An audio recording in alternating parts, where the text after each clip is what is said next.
This is Rick Lee James, and the music you are hearing is from my new album, Thunder. The title track, Thunder, is a never-before-released song by the late Rich Mullins. There are also 12 other tracks made up of original music, hymns, and readings to guide the listener on a journey. You can buy Thunder today on clear vinyl and CD, or stream it on Spotify, Apple Music, and almost every other music streaming service. Thunder, hear it today at rickleejames.com. This episode of Voices in My Head is brought to you by Podbean. With Podbean, you can create professional podcasts in minutes without any programming knowledge. Best of all, everything is mobile ready right from the start. Visit podbean.com/voices to find out more. That's podbean.com/voices.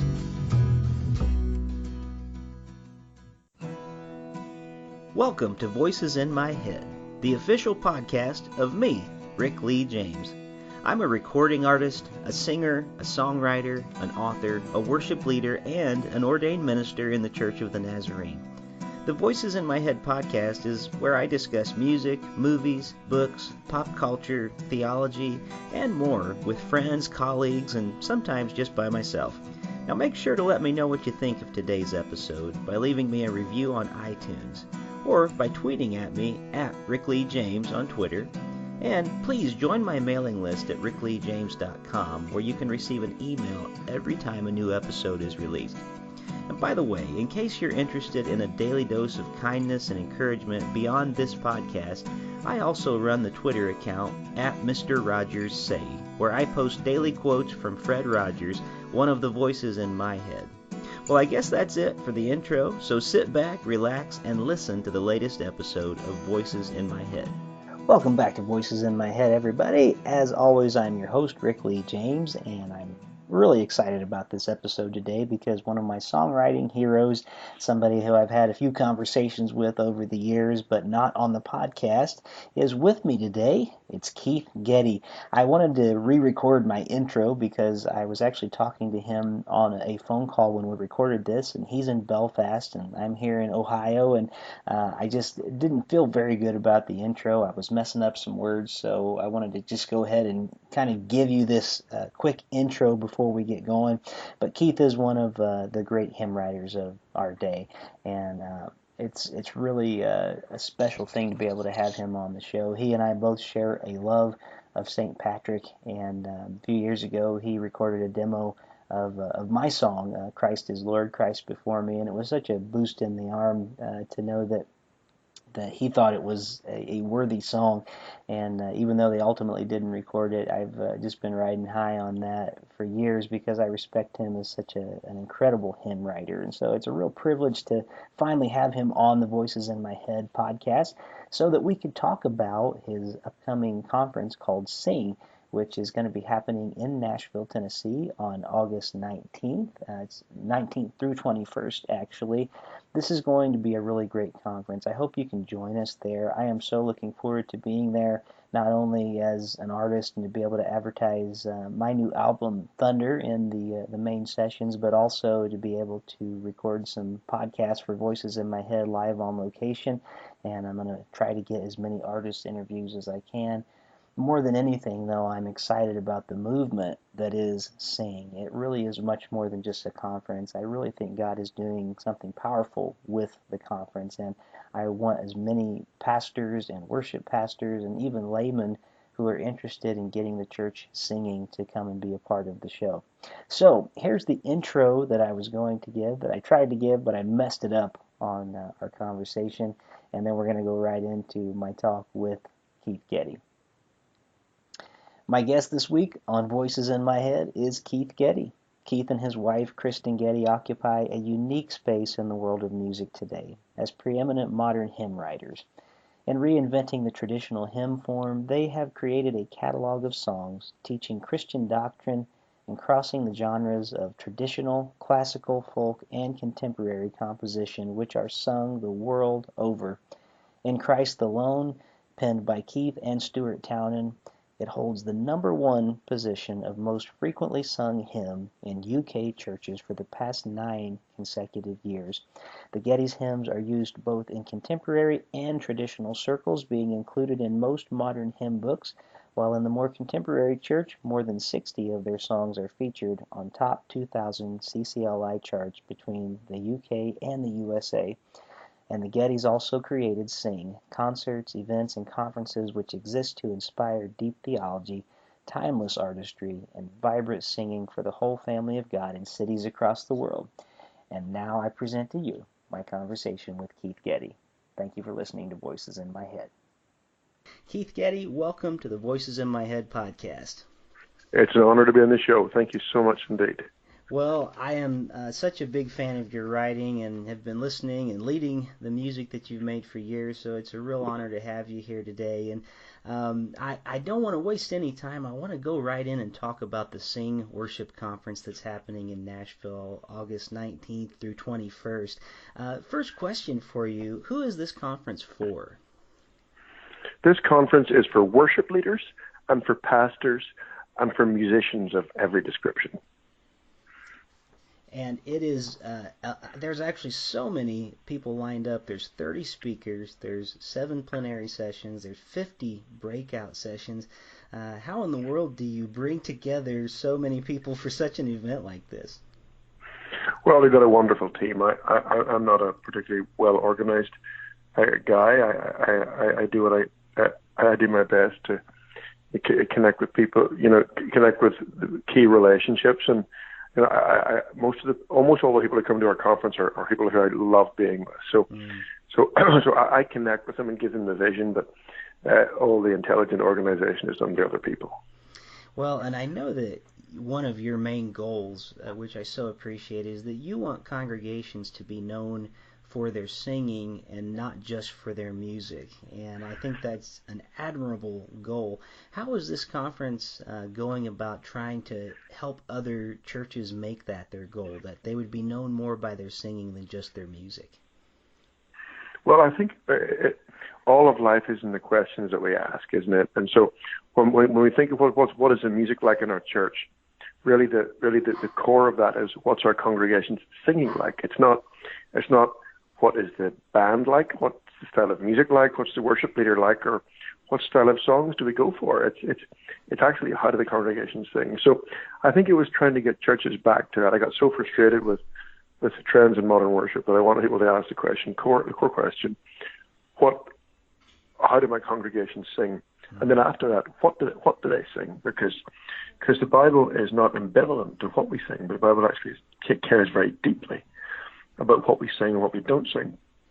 So it's far from just being our kind of honest emotionalism or what we think is honest emotionalism or perceived to be. But it's actually very important what we sing. And so I wanted to start this conference about why we sing and what we sing and what happens when we sing and really help and inspire and teach churches to do their congregational worship better. Well, some of the breakouts are really amazing, and I just wanted to highlight a few of them for our listeners today who may be interested in joining this conference. There's things like the church choir at Christmas and Easter. There's things about the piano and worship. There's a session with John Piper, Ask Pastor John. There's technology panels. There's panels on working with bands. There's panels on like resurrection letters with Andrew Peterson. There's panels with artists like Shane and Shane and Sandra McCracken and just all kinds of different people in so many different fields that you're bringing together, and I'm commenting on how many amazing, very spirit-filled people that you have coming that are so knowledgeable in their field. But one thing that I'm really especially interested in, which I think is actually unique that the Gettys offer, there seems to be a real emphasis and importance on families. And I'd love to just hear from you a little bit what connection that you find there is with families and our singing and worship. Well, it's a very personal thing to me because I got 4 kids, but it's actually very important at the core of our Christianity. When the evangelical Protestant movement began, Christianity was brought to America. Mm-hmm. Let me go there. Scrap the previous bit. Christianity came to America back through the New England Puritans, and they were known. Some of them were known for actually not letting men take communion in church on Sunday if they weren't praying and singing with their families. And some people think that's very harsh and very judgmental, but actually, I don't think any worship leader in America or anywhere else has any right to be on a stage on a Sunday if they're not actually singing with their own kids first, if they're not actually taking care of the worship of their own home. And I think the gap in both organized worship in people's home, through to just the casual songs that are being sung on the iPods of Christians' homes, through to the excitement of Sunday worship in people's homes being the highlight of their week rather than just a passing thing that they do if there's no big ball game on. All of these things are vitally important if we want to see this next generation, grow up to be strong believers with strong families, with strong links to local church, and with strong impacts in their communities. Wow. So the children's thing is very important. I mean, from the simplest point of view, Rick, you're a worship leader in a church. The families that actually listen to hymns and worship music in their homes and who sing in their homes, they're all singing on a Sunday. I mean, you don't have to teach them to sing, So I think all this kind of hyping up our services isn't anywhere near as important as making sure all the families in the church are singing. I remember in our first years of being parents, and Kristyn and I are both such emotional people, and we were struggling with parenting. And John MacArthur, who's seen as a very, conservative, some people perceive him as a cerebral thinker, said to me, so much of parenting is about the songs you fill your home with. This is not an optional thing for parents who like singing. This is extraordinarily important. Wow, those are some really great thoughts for us, and they're challenging thoughts. And speaking of challenging people, I think in some ways what you're doing, and we were talking just before the show briefly about sort of our mutual admiration of someone like St. Patrick, who actually is known in the world probably more for his hymn writing than for anything else, as powerful as his story is and the missionary journeys that he took.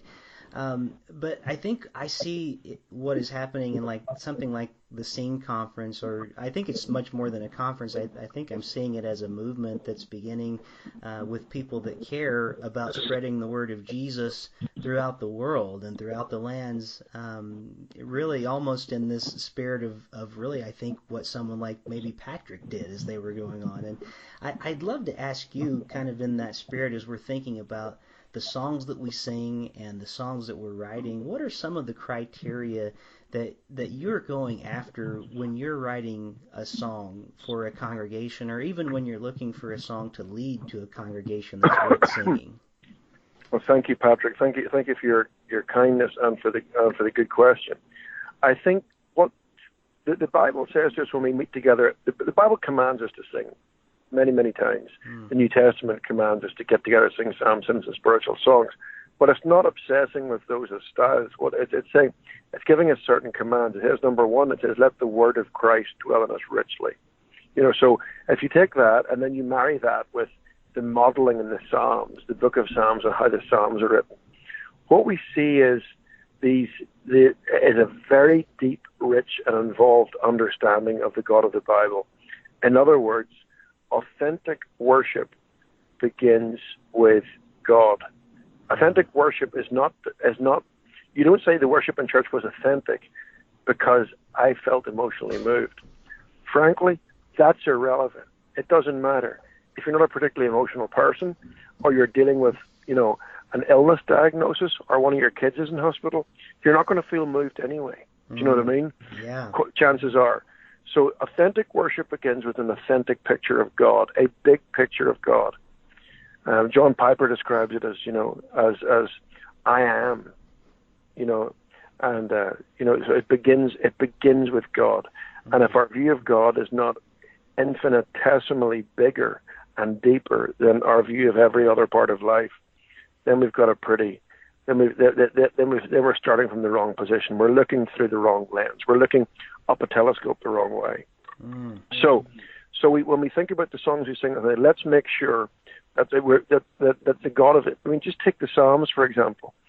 Make sure the God that we sing to is one of immense, infinite glory, that he is one who is majestic, who is our judge, who created the world, who is omnipresent, who is far beyond our imagining, but also is a God of compassion and of love and of peace, who is longing to forgive, who is rich in love, who delights in our praises.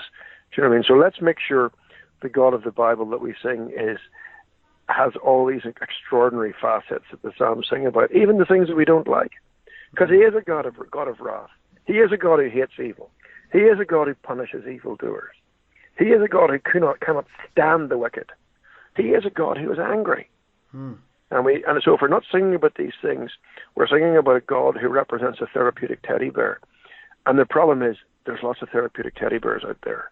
Do you know what I mean? Yeah. So let's definitely. make sure that let's make sure we sing about, we tell of his, as a psalm, we tell of his wondrous acts. You know, our song is God's blood, is Christ's blood and righteousness. That's our only song in life. When I think about how I've treated people and how I've lived, and I think of the things I've even thought today since I woke up this morning, I have nothing to boast about. I have no right to be moved in worship. I have one song, it's Christ's blood and righteousness. So let's make sure our songs are filled with the greatness of God. They're filled with the gospel. And then the scriptures also says, when he says, sing with thankfulness. Each time he says sing in the New Testament, Paul says, sing with thankfulness. So let's approach our services with absolute gratitude. If you're a worship leader, let's make sure before they start to sing, that whether you just like read a few verses together, that you're reminding people of the greatness of God, who God is, what he has done, that we are thankful before we start. Because our hearts should be filled with thankfulness, and indeed thankfulness. Thankfulness, if you're feeling a little bit proud, thankfulness soon moves it to gratitude. And if we're feeling a little bit like a victim or a little bit angry, thankfulness of what God does soon tempers that in the right kind of way.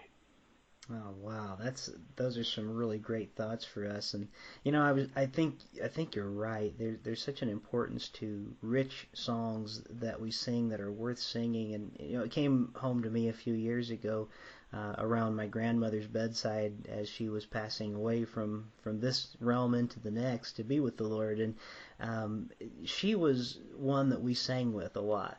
And the thought came to me in those moments, and I've used this several times when talking to songwriters for the church. I've said, you know, the thought came to me in that moment, these songs that we are singing in these last moments with my grandmother, these are songs that are worth singing with a lot of great important truth. And I thought, what a great thing for us songwriters to strive for. We're not always going to hit it, but what if we strove to write songs for the church that are worth singing as her people are dying? You know, and truths that are that strong and they're that powerful that would even stand up in moments like that.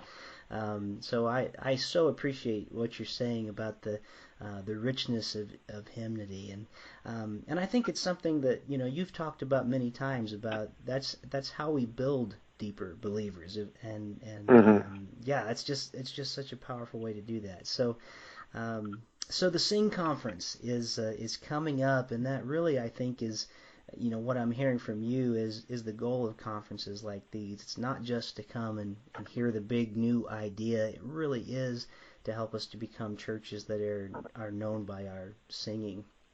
What's something that particularly excites you about this upcoming year? And I know you just finished one this weekend I think in Belfast.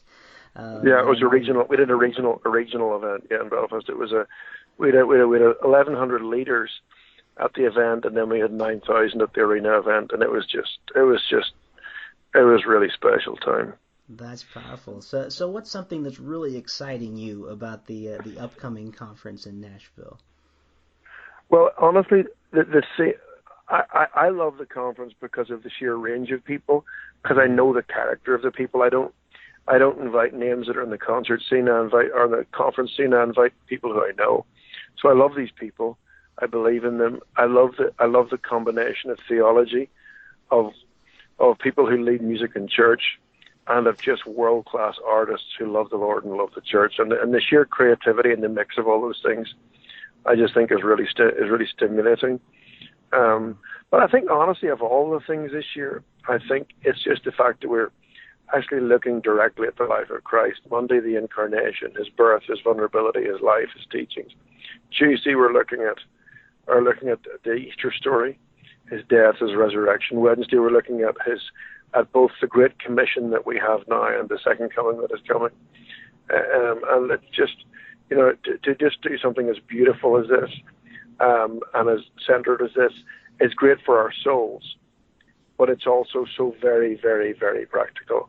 In that, if you're coming this year, you're going to enjoy the singing and enjoy the teaching and get lots of, meet lots of people. But I think the bigger thing, without question, is the sheer practical stuff you're going to take away for the Christmas season, for the Easter season, for evangelism and mission in your church.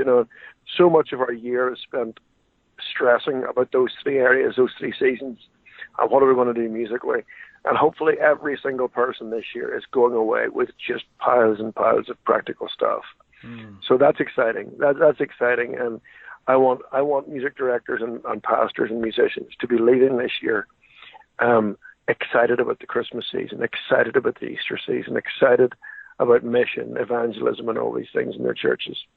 Yes, that's great, and I love the perspective too, because you do international travel. So sometimes those of us that are here in the United States, we just only see kind of one kind of thing that's going on in worship. But I think the fact that you bring a perspective from different parts of the world as well, and you're seeing a lot of different things that are happening. What are you noticing around the world about congregational singing as you are traveling the world? Well, I'm noticing that for the most part it's happening less and less, and we need to change the culture. Too much of our worship services is this narcissistic desire to create transcendental experiences, to create an emotional experience for oneself, instead of actually being the body of Christ, which is getting together to sing to one another.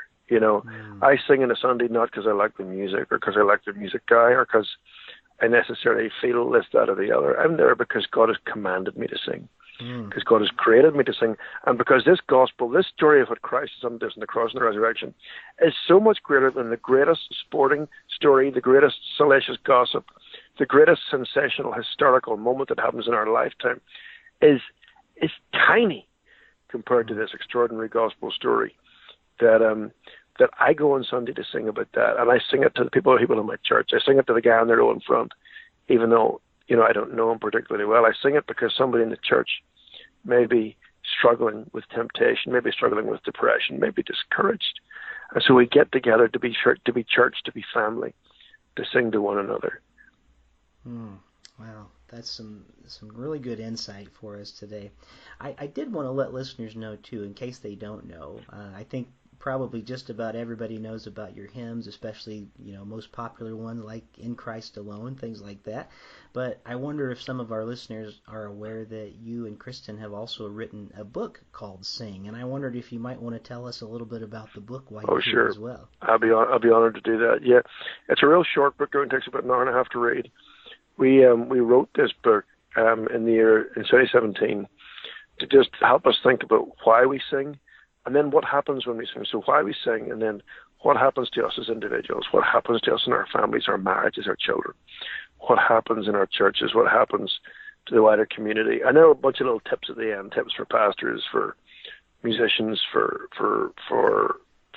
songwriters, and for worship leaders, just to help them begin to apply this stuff.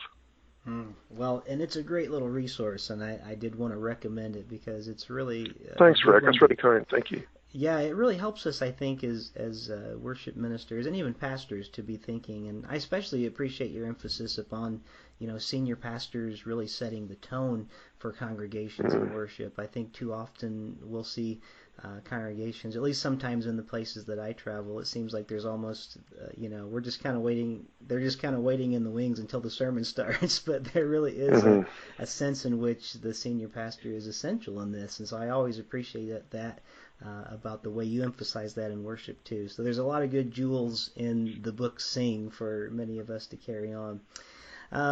Well, I want to let listeners know that the best way for them to get connected with the Sing Conference, they can go a couple of different ways. They can go to Eventbrite if they would like to do that and look up the Sing Conference, but they can also go to gettymusic.com/events, and they will see not only the Sing Conference in Nashville, but the many different events that are going to be going on with Sing, with the Gettys, and if you've ever heard them before, you know that it's always excellent.